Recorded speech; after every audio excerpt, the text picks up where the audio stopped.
একটা দুর্যোগ বা এমন একটা বন্যা, আপনারা সবাই আমাদের ডাকে আলহামদুলিল্লাহ সাড়া দিয়েছেন এবং আজকের এই মহৎ উদ্যোগে আমাদের মাঝে উপস্থিত আছেন বাংলাদেশ কমিউনিটির সুযোগ্য সম্মানিত সাবেক সভাপতি বৃহত্তর সিলেটের কৃতি সন্তান জনাব তাজুল ইসলাম সাহেব। আমাদের মাঝে উপস্থিত আছেন বাংলাদেশ কমিউনিটির সুযোগ্য সম্মানিত সাবেক সভাপতি বৃহত্তর সিলেটের কৃতি সন্তান জনাব আব্দুল কুদ্দুস সাহেব। আমাদের মাঝে উপস্থিত আছেন বাংলাদেশ কমিউনিটির সাবেক সুযোগ্য সাধারণ সম্পাদক।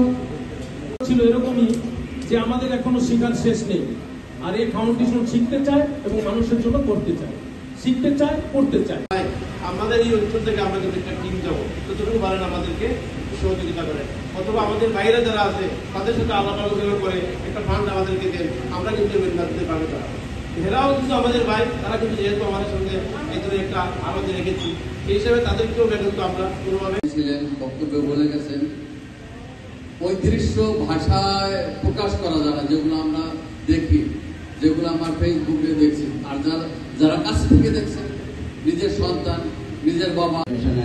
সভাপতি এবং বাংলাদেশ কমিউনিটি জয়েন্ট সেক্রেটারি সাহেব, ওনাকে ধন্যবাদ জানাই যে উনি আজকে এত সুন্দর একটা আয়োজন করেছেন, যে আমাদের বাংলাদেশে এই বন্যাতে হাজারো লাখো মানুষ পানিতে ভাসতেছে।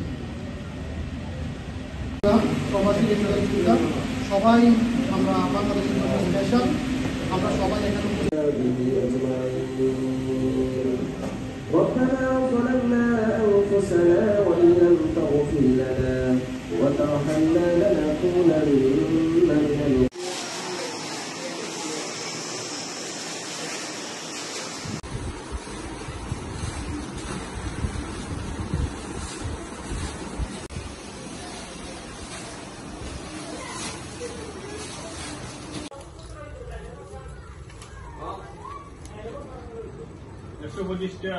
English Bangladesh community secretary Zahidul Islam Zahid ভাই এবং ওনার সহকর্মীরা জাহিদুল ইসলাম ফাউন্ডেশন থেকে এই ত্রাণ বিতরণ করা হচ্ছে।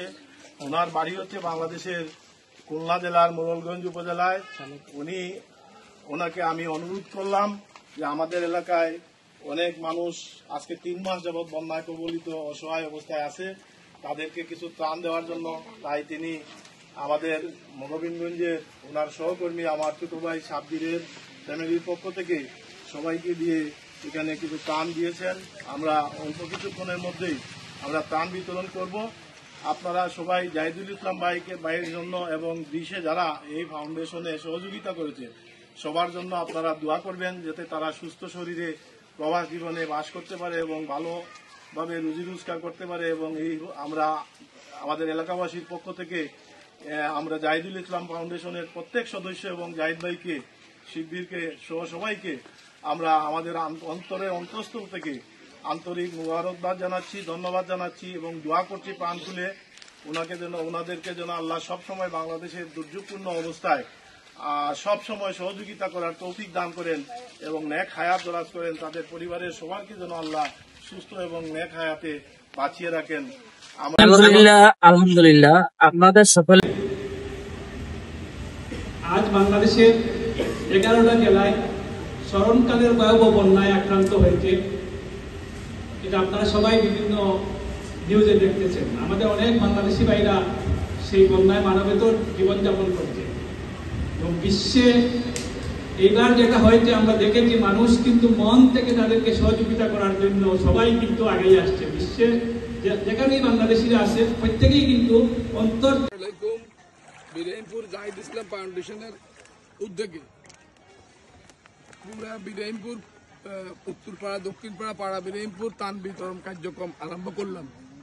আপনারা সবাই এই বিরাইমপুর জাহিদ ইসলাম ফাউন্ডেশনের যে মূল উদ্যোক্তা, তার জন্য অবশ্যই দোয়া করবেন। আমি বেশি কথা বলতে পারবো না, আমার গলা ভেঙে গেছে। আপনারা সবাই ওনার জন্য দোয়া করবেন এবং ওনার পরিবারের জন্য দোয়া করবেন। আলহামদুলিল্লাহ, আপনারা দেখছেন আমরা সবকিছু শেষ করছি, তো আমরা বিসমিল্লাহ বলে শুরু করতেছি এবং আমাদের সাথে আমাদের মেম্বার সাহেব আছেন এবং বিশেষ করে আমাদের ইমাম সাহেব আছেন। উনি আমাদের জন্য দোয়া করছেন এবং মেম্বার সাহেব এবং মিলন ভাই এবং আমাদের ইমাম সাহেব হুজুর উনি সহ আমরা বিসমিল্লাহ বলে দোয়ার মাধ্যমে শুরু করতেছি। আমরা বিরাহিমপুর, শ্যানবাগ, নোয়াখালী, বিরাহিমপুরের উত্তরপাড়া থেকে এখন আমরা শুরু করবো আর কি। তো আমরা আমাদের মোবারকে হজরতদের হাত থেকে শুরু করবো, আল্লাহ তাআলা যাতে সুন্দরভাবে শেষ করে বরকত দান করে আল্লাহ তাআলা, যাতে আমাদের এই বরকত দান করে আল্লাহ পাক, যাতে দ্রুত আমাদেরকে এই বিপদ থেকে উদ্ধার করে। আমিন। এই ত্রাণের সাথে যারা যারা জড়িত আছে আল্লাহ পাক সবাইকে হাত দারাজ করে দেখ, বিপদ মুসিবত থেকে আল্লাহ পাক আমাদের সবাইকে হেফাজত করে।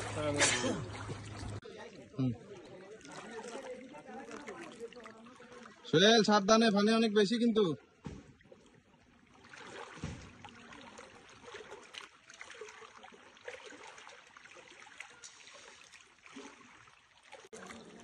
আসসালামু আলাইকুম।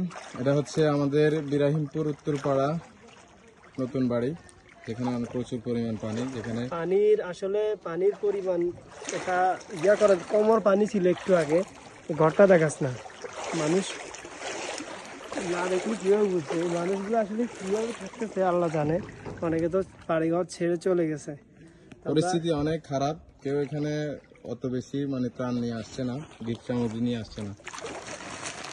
আর বিশেষ করে প্রত্যন্ত অঞ্চলগুলোতে আসলে ত্রাণ আসতেছে না। এটার কারণ হচ্ছে ওই যে এই অঞ্চলগুলা মানুষ চিনে না, আর এই অঞ্চলগুলোতে ঢুকাও অনেক কঠিন, এবং এগুলার ভিতরে না আসার কারণে মানুষ খাদ্য, তারপরে ওষুধ, বিভিন্ন সমস্যার মধ্যে আছে।